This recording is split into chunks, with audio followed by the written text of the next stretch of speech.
tried. And it took me 6 long years. But you know what? After much sweat, and I remember my friends and my wife at home, they were, "Ooh, we're going to watch TV."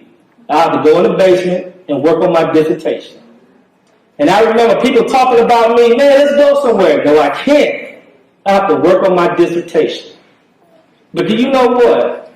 When it was all said and done, March 23rd, 2011, I actually got to wear my little funny hat.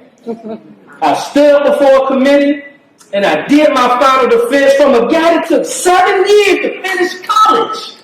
Just an average guy. And I ended up walking across that stage with my funny hat on. And I became Dr. Theophilus Pope III.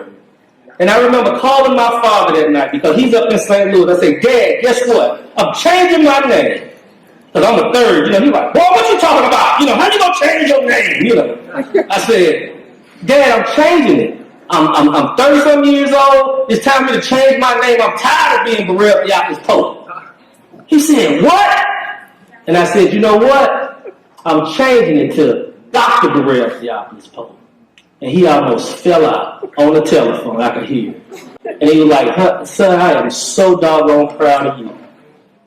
And what am I saying, y'all? Am I saying that everybody wants to do those kind of things? But what I am saying, you need to expect a lot out of yourself.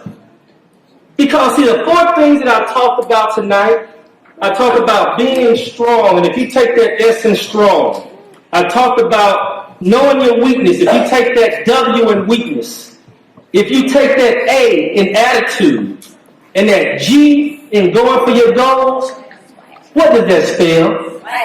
Swag. And see, when you go to high school, you need to have swag. And am I talking about a cockiness? No, but I'm just talking about a confidence and a self-assurance that you can do it and that you can be successful.